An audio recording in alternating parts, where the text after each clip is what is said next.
Telugu Desam party అధ్యక్షులు శ్రీ నారా చంద్రబాబు నాయుడు గారికి, అలాగే యువత అధ్యక్షులు లేదా రవిచంద్ర యాదవ్ గారికి, మహిళా అధ్యక్షురాలు శ్రీమతి రోజా గారికి,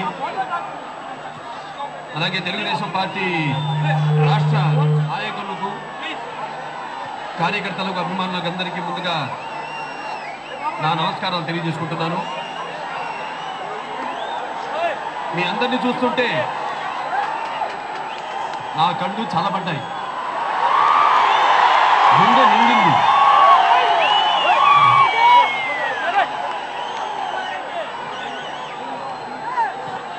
రాష్ట్రంలో ఉన్న 23 జిల్లాల యువశక్తి ఉరకలు వేస్తూ, పరుగులు తీస్తూ, జబ్బలు చరుస్తూ తెలుగుదేశం పార్టీ యువగర్జన ప్రభంజన రుచి ఏమిటో చూపించడానికి వచ్చిన మిమ్మల్ని అందరినీ చూస్తూ ఉంటే ఏమనిపిస్తుందో తెలుసా? నేల ఈలిందా, ఆకాశానికి చిమ్ముపడిందా, మహోత్తంగా జలతి తరంగాలు ఉపెత్తున లేచి వచ్చి ఇక్కడ జన సముద్రంగా మారిందా?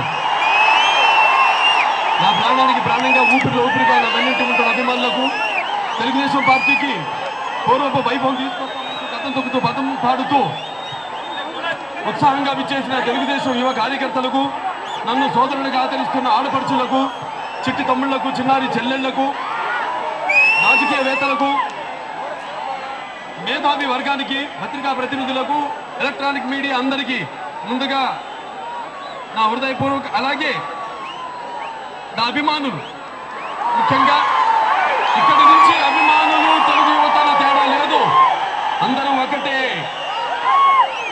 దయచేసి మీరంతా కలిసిమెలిసి ఉండాలని, అటువంటి భేదాలను పెట్టుకోవద్దని మీ అందరికీ మనవి చేస్తున్నాను. మీ అందరికీ నా హృదయపూర్వక కళాభివందనాలు తెలియజేసుకుంటున్నాను.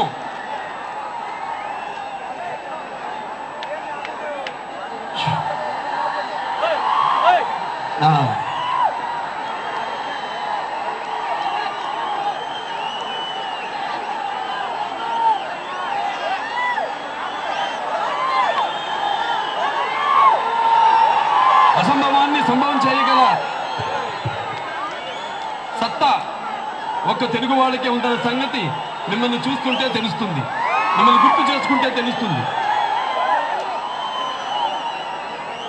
అసంభవాన్ని సంభవం చేయగల సత్తా మన తెలుగు వాళ్ళకి, ఒక తెలుగు వాళ్ళకే ఉందన్న సంగతి మిమ్మల్ని చూస్తుంటే గుర్తుకొస్తుంది. తెలుగుదేళ ఎన్న దేశంబు తెలుగు, ఏను తెలుగు వల్ల ఉండ, తెలుగు ఒకండ ఎల్ల రుపులు కొలువ రెగువే భాషాడి, దేశ భాషలన్నీ తెలుగు లెక్క. ఎంత గొప్పగా చెప్పారు శ్రీకృష్ణదేవరాయలు మన భాష గురించి. మన జాతిని చూసి మనం గర్వపడాలి. ఎందుకు? కృష్ణా, గోదావరి, తుంగభద్ర, పెన్నా నదుల ప్రవాహంతో పునీతమైంది తెలుగు భూమి. మగడికి వీరతలకు దిద్ది కథన భూమికి పంపించిన మగవ మాంచాలి పుట్టిన గడ్డ ఇది. కాకతీయ రుద్రమ కరవాల విన్యాసాలను కన్నులార్పకుండా చూసిన భూమి మనది. చాపగుడి సిద్ధాంతాలతో మానవ సమాజం సమానమేనని చాటి చెప్పిన పలనాటి బ్రహ్మనాయుడు పుట్టిన నేల ఇది.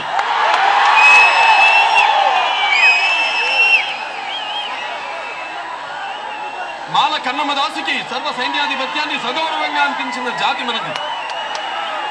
మన్యసింహం అల్లూరి సీతారామరాజు పుట్టిన వీరభూమి మనది. అలాగే ఆంధ్ర రాష్ట్రం కోసం అసువులు అర్పించిన పొట్టి శ్రీరాములు పుట్టిన జాతి మనది, తెలుగునాడు మనది. అటువంటి జాతికి శిరస్సు వంచి నమస్కరిస్తున్నాను. ఈ జాతికి వెన్నె తెచ్చి తెలుగు జాతి కీర్తిని ప్రపంచం ప్రతిదిక్కున ప్రతిధ్వనింపజేసి తెలుగు వెలుగులైన